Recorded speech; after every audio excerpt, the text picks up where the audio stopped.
Okay, let's unpack this deep dive. Today, we're looking at something you see every single day, maybe something you hide or paint over sometimes. Mm, But it turns out it can be a fascinating window into your health. We're talking about your nails, fingernails, and toenails. that's right. And, while lots of us think about nails mostly for how they look, Yeah, the cosmetic side. exactly, they're actually pretty complex structures. They're constantly growing, interacting with the rest of your body. And a dermatologist's view, which is guiding our sources today, really shows how much these small areas can signal about, well, what's happening deeper inside. So the mission today is basically to learn how to read our own nails, Huh. understand these signals. Precisely. We're going to get into what different changes like in color, texture, shape, even growth patterns might mean. Okay.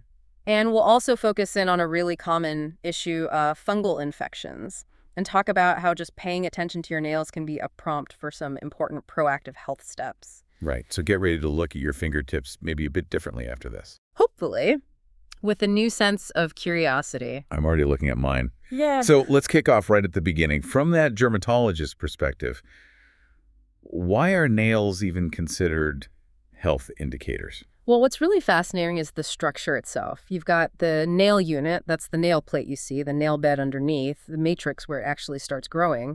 And it's all really closely connected to your circulatory system, your immune system.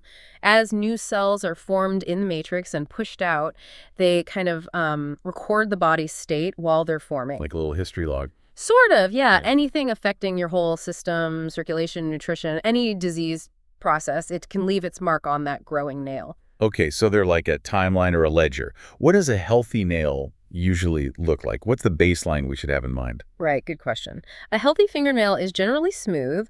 It's got a consistent, slightly pink color that shows good blood flow underneath in the nail bed. And it should have a pretty uniform thickness. You can often see the lunula, that's the pale little crescent shape at the The base. little moon, yeah. See it on my thumb. Exactly, especially on thumbs. That's part of the matrix showing through. Okay. And healthy nails grow pretty predictably. Fingernails, they grow roughly 3 to 4 millimeters a month. Okay. Toenails are much slower, only about 1 to 2 millimeters a month. Wow, that's slow. Yeah, which means a full fingernail takes about 6 months to replace itself completely. But a toenail can take up to 18 months. 18 months. That's incredible. It is, so the speed of growth, or, if it slows down, that's another clue right there. Okay, that makes sense. Right. Let's talk about the changes we might actually notice. Starting with color. What can different nail colors tell us? Color changes are definitely one of the first things people spot, yeah. Like nails turning yellow? I feel like that's pretty common. Yellowing is very common, and often it's harmless if you wear, say, dark nail polish a lot. That can stain them. But if you have persistent yellowing and you haven't been wearing polish, that can be significant. It's frequently a sign of a fungal infection, which we'll get into more detail on later. Right. But it can also be linked to other things like psoriasis or even thyroid issues.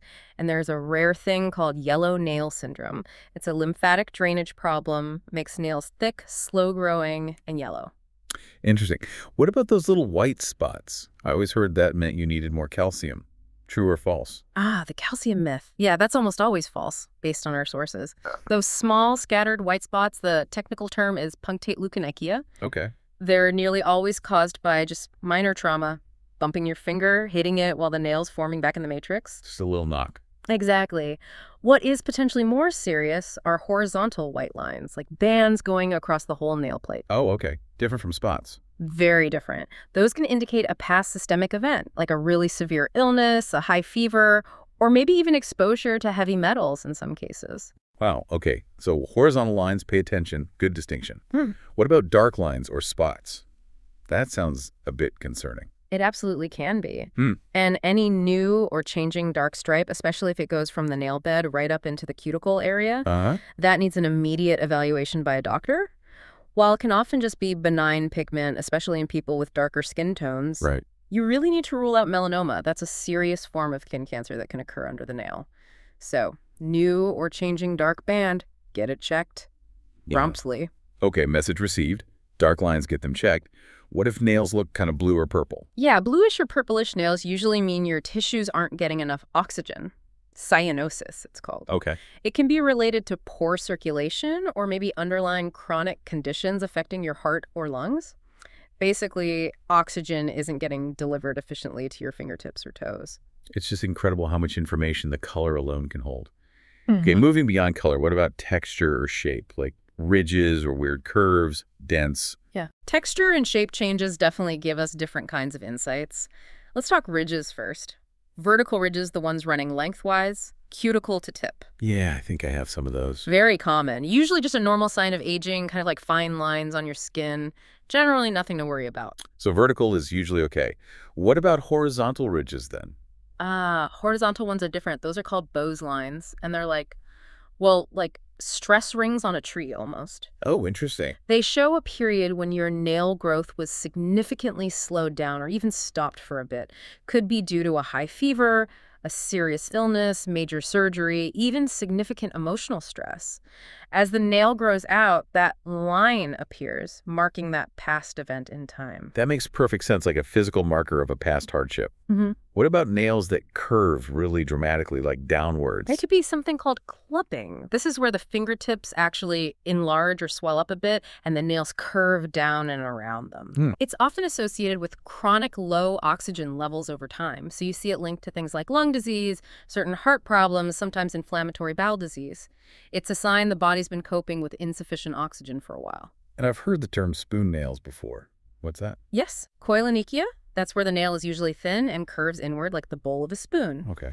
This can be a sign of iron deficiency anemia, not enough iron carrying oxygen around, or sometimes it's linked to repeated exposure to petroleum-based solvents, maybe occupational. Iron deficiency. How? That connects back to the circulation and oxygen themes. Yeah. What about little dents, like tiny pits on the surface? Right, pitting. Small depressions or pits scattered on the nail surface. That's considered a classic sign, often seen with psoriasis, which is an autoimmune skin condition. Ah, psoriasis. Yeah. But it can also pop up with other conditions like alopecia areata, that's an autoimmune hair loss condition, or sometimes with eczema. So many different potential indicators. It's quite complex. What about the overall thickness or just changes in how the nail seems to be growing? Yeah, changes in thickness are definitely telling. Nails can become abnormally thick. This can happen with fungal infections, again. Right. Or psoriasis, or sometimes circulatory problems can contribute. Conversely, nails becoming unusually thin might point towards certain nutritional deficiencies or maybe autoimmune conditions that affect cell growth generally. And just general growth disruptions like nails getting really brittle or just not growing properly, maybe weird shapes. Exactly. If nails suddenly become very brittle, maybe they stop growing much, or they start developing unusual distorted shapes. That often reflects some kind of systemic change. Could be hormonal imbalances, maybe side effects from certain medications, or chronic diseases impacting the overall metabolism and growth processes in the nail matrix. Wow. It's really clear our nails offer this surprisingly detailed report on our health. Oh. Okay, you mentioned fungal infections a few times, and the sources really highlight this as a major topic. How common is nail fungus, actually? It's often called a hidden epidemic, and for good reason. It's incredibly widespread, but often it goes untreated or people don't even recognize it. Affects about, say, 10% of the general population. 10%, that's quite a lot. It is, and that number climbs dramatically as people get older. By age 70, nearly half, almost 50% of people have experienced some form of nail fungus. 50% by 70. Wow. How does it usually start? Is it obvious? No, it usually starts very subtly, often just as a little spot, maybe white or yellowish, typically right at the edge or underneath the tip of the nail, somewhere easy to miss. Okay. The culprits are different kinds of fungi. Dermatophytes are common, also yeasts or molds, and they absolutely love warm, moist environments. Like inside shoes. Exactly why toenails are so susceptible. They spend a lot of time in that warm, dark, potentially damp environment inside our shoes. Makes total sense. So how does the fungus actually cause the damage we see? Well, the fungi usually get in through tiny breaks in the skin around the nail, or maybe where the nail has lifted slightly from the nail bed, a little entry point. Once they're in, they start feeding on keratin. That's the protein that makes up the nail structure. And this feeding process gradually damages the nail, disrupts its growth, leading to all those visible changes over time, the thickening, the discoloration, the crumbling. Okay, so what are the early warning signs someone might notice? Before it becomes, that really severe, thick, discolored nail, catching it early seems important. Spotting it early is absolutely key for easier treatment. The very first sign is often just that small white or yellowish spot, usually under the nail tip or along the side. Might seem like nothing at first. Just a tiny spot, easy to ignore. Very easy. Then you might notice a subtle change in texture. The nail might feel a bit rougher, maybe less smooth than usual. Perhaps it develops a slightly chalky or crumbly feel, especially when you go to file it or cut it. Okay, texture change. Anything else in those early stages? An early sign that's often overlooked is, believe it or not, a subtle odor. Odor from a nail. Yeah, a slightly musty or unpleasant smell. Particularly noticeable maybe after you take your shoes off after wearing them all day. It can be an indicator of fungal activity under the nail even before the big visual changes are obvious. Interesting. Odor is a good clue to file away. Definitely. Then, as it progresses, you start to see that gradual thickening we talked about. The fungus messes with the nail bed, causing the new nail growth to be abnormal and thicker. Right. And finally, you might see shape distortion. The nail could start lifting away from the nail bed, or it might become more curved than usual, or develop irregular, crumbly edges as the fungus really compromises its structure. Okay, so it's a progression. Yeah. Subtle spot, texture change, maybe an odor, then the thickening and shape changes kick in. That's really helpful to know what to look for. Who is generally more at risk for getting these infections? Well, age is a big factor. As we get older, circulation tends to decrease a bit, and nails grow slower, making them more vulnerable. Makes sense. Also, people with certain underlying conditions are definitely at higher risk. Things like diabetes, any condition that impairs the immune system, or poor circulation problems, their bodies are just less equipped to fight off the infection. And the environment must play a role too, right? You mentioned warm and moist. Oh, absolutely. Anywhere warm and moist where people often walk barefoot is a potential hotspot. Think public pools, gym locker rooms, communal showers. Right. And our own footwear is huge. Tight shoes that don't breathe well, socks made of synthetic materials that trap sweat. They create that perfect fungal incubator. Guilty as charged sometimes with running shoes. We all do it. Yeah. And if your job involves having your hands or feet wet frequently, that increases risk too. Swimmers, bartenders, cleaners, people like that. Yeah. And finally, even just minor injuries, a little cut or scrape around the nail or banging your toe, that can provide an easy entry point for the fungi to get started. Lots of risk factors there. So if someone suspects they do have a fungal infection, what are the typical treatment approaches mentioned in the sources? The conventional ones. Okay, conventional treatments usually fall into two main camps: oral antifungal medications and topical antifungal prescriptions. Pills or creams, basically. Pretty much. The oral medications can be quite effective, but they're a big commitment. You often have to take them for months. Months, wow. Yeah, and they carry potential risks like liver toxicity. It sometimes requires blood tests to monitor your liver function. Plus, they can interact with other medications someone might be taking. That sounds like something to consider carefully. Definitely. And they're not suitable for everyone because of those potential side effects. Then you have the topical prescriptions, the creams, lacquers. Right. These are often easier to tolerate, fewer systemic side effects. But they face a major hurdle, actually getting through the thick nail plate to reach the infection underneath in the nail bed. Penetration is tough. I can imagine the nail's pretty hard. It is. So the sources note that even with these conventional methods, success rates aren't always 100%. They can vary quite a bit, maybe 60–80% effective at best for topicals in some studies. And recurrence, the infection coming back after treatment stops, is unfortunately quite common. So because of these limitations, the side effects, the penetration issues, is that why natural approaches are being looked at more closely? That's exactly the context. Given the challenges with conventional options, the potential side effects, the long treatment times, the recurrence rates, there's definitely growing interest in natural alternatives, especially perhaps for milder cases or maybe used alongside conventional treatments. Okay, so what kind of natural options are discussed in the source material? What are we talking about here? The sources bring up several natural compounds that have known antifungal properties.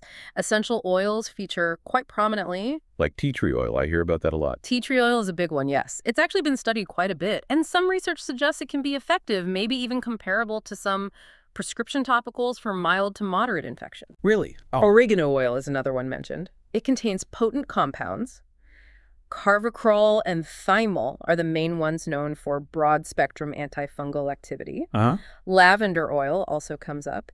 It has documented antifungal effects too. Plus, it can be soothing and anti-inflammatory, which might help with the surrounding skin irritation. So these aren't just like old wives' tales. There's some actual scientific basis being explored. That's the key point. There is research looking into the mechanisms. And how these natural compounds actually work against the fungus is quite interesting. How do they work differently, say, than a prescription drug? Well, a lot of prescription antifungals might target one specific enzyme or pathway in the fungus, very targeted. Okay. These natural compounds, like the oils, often seem to work through multiple mechanisms at the same time. They might disrupt the fungal cell wall or the membrane. They might interfere with different enzymes the fungus needs to survive. Or they just create an environment where it's really hard for the fungus to grow. Ah, like a multi-pronged attack. Exactly. And that multi-pronged attack might actually make it harder for the fungus to develop resistance compared to just hitting one specific target. That makes a lot of sense. Fighting something adaptable with multiple strategies. Anything else in the natural toolkit mentioned? Undecylenic acid is another one highlighted. It's actually derived from castor oil, and it's been used as an antifungal for quite a long time. Oh, okay. It's shown to be effective against the common types of fungi that cause nail infections, and it's generally considered to have a good safety profile. Interesting. So if someone is thinking about trying a natural approach, is it just a matter of, grabbing some tea tree oil and dabbing it on? What does the source suggest is needed for it to actually be effective? Yeah, that's a crucial point. The sources really emphasize that an effective natural treatment isn't usually just about applying one single ingredient sporadically. It requires a more comprehensive strategy. Okay. What does that comprehensive strategy look like? Well, first off, consistent topical application is absolutely vital. You need to apply whatever antifungal treatment you're using regularly, like daily, often twice daily, to the affected nails and the skin around them. Okay, consistency. And this is really critical. You need to keep applying it long after the nail starts looking better. Even when it looks clear, the fungus can still be lurking deeper down or in the nail bed. You've got to continue for months, often until the entire damaged nail has grown out, to really eradicate it. Wow, months even after it looks okay. That takes persistence. It really does. Then the second big piece is environmental management. You absolutely have to control the conditions that let the fungus thrive. Back to the shoes and moisture. Exactly. Keep your feet as dry as possible. Choose breathable footwear, natural fibers for socks. Rotate your shoes so they can dry out completely. Disinfecting socks, maybe even shoes periodically can help too. Basically, make the environment hostile to fungus. Starve them out of their cozy home. That's the idea. Nutritional support also gets mentioned. Making sure you have enough protein, zinc, biotin, these are important for growing strong, healthy new nails. Good nutrition supports your body's ability to push out the infection with healthy growth and helps your immune system function well. Right, supporting the body's own defenses. And then lifestyle factors, managing any underlying health conditions like diabetes, improving circulation through exercise, maybe even managing stress, it all contributes to your body's overall ability to heal and resist infection. It sounds like a whole body approach, not just treating the nail itself. Very much so. You mentioned combination formulas earlier. Why is using a blend of natural ingredients often suggested over just one? Good question. It goes back to that idea of hitting the fungus from multiple angles. Since fungi can be pretty adaptable, using a combination of ingredients that work through different antifungal mechanisms is thought to be more likely to overwhelm the fungus, maybe prevent it from developing resistance, and just offer a broader spectrum of activity than any single compound might on its own. Okay, so a natural approach that's genuinely effective needs to be maybe a bit more sophisticated than just, mixing a few oils together in your kitchen. That's the concept that comes through in the source material. They talk about the idea of advanced natural formulations. The advanced natural formulations, what does that mean? It means these aren't just simple mixtures. The idea is that they're formulated with precise ratios of ingredients. They might use specific carrier oils or other delivery systems designed to help the active compounds actually penetrate through the nail plate better. Ah, tackling that penetration problem. Exactly. And they need to be stabilized to make sure the active compounds stay potent and effective over the shelf life of the product. The goal is really to optimize the bioavailability, how much gets to where it needs to go, and the synergy, how the ingredients work together effectively. Okay. Does the source mention a specific example of this kind of formulation, just to illustrate the concept? Yes, the source does describe a product called Care Essentials oil as an example fitting this description. Care Essentials oil. It's presented as a blend that combines several of those ingredients we've discussed, like tea tree oil, oregano oil, lavender oil, undecylenic acid, along with specific carrier oils. And how is it sort of characterized in terms of its goal or approach? Well, according to the source, it's formulated specifically with that goal of maximizing the antifungal potential by improving bioavailability and creating synergy between the components. It's designed, based on the source's description, to penetrate the nail effectively and to support the body's natural healing processes, while aiming to avoid the potential side effects you might see with some conventional treatments. It's framed as a way to put that multifaceted natural approach into practice topically. Okay, that provides some good context for how a comprehensive natural strategy might be delivered. So, let's say someone has addressed an issue like fungus, or maybe they just want to keep their nails healthy in general. What are the key practices for long-term nail health maintenance? Yeah, prevention and maintenance are key. It really comes down to consistent proactive care. Daily hygiene sounds basic, but it's fundamental. Like what specifically? Trimming your nails properly straight across for toenails is usually recommended to prevent ingrowns, keeping them clean. And especially for feet, drying them thoroughly after you bathe or swim. Moisture really is the enemy when it comes to fungal issues. Simple stuff, but easy to let slide. So easy. Regular monitoring is also really important. Just make it a habit, maybe once a week or so, to take a good look at your nails. Check for any subtle changes in color, texture, shape, or how they're growing. Catching potential problems early makes them so much easier to deal with. Be your own nail health detective, basically. Exactly right. Keep up with those environmental controls too. Breathable footwear, managing moisture, being mindful in those high-risk environments like gyms. Right. And ongoing good nutrition continues to be important, providing the building blocks your body needs to constantly grow healthy, strong nails from the matrix outward. Okay, that makes sense. Now, when is it really time to stop trying the natural route or maybe over-the-counter stuff and actually seek professional medical help? What are the red flags? That's a critical point. While self-care and natural approaches can be really helpful, especially for milder things, there are definite situations where seeing a doctor or a podiatrist is essential. Like what? Number one, if you have diabetes and you develop any kind of nail infection, even if it seems minor, you absolutely must seek medical supervision. Diabetics have a much higher risk of complications, like slow healing or secondary bacterial infections that can become serious fast. Okay, so diabetics with nail issues always see a doctor, no question. Yes, without question. Also, if you have a really severe infection, maybe it's causing significant pain, a lot of swelling, or the nail is becoming extremely damaged or distorted, a professional assessment is definitely needed. Got it. And watch out for signs that might indicate something more urgent is going on, potentially a secondary bacterial infection on top of the fungus.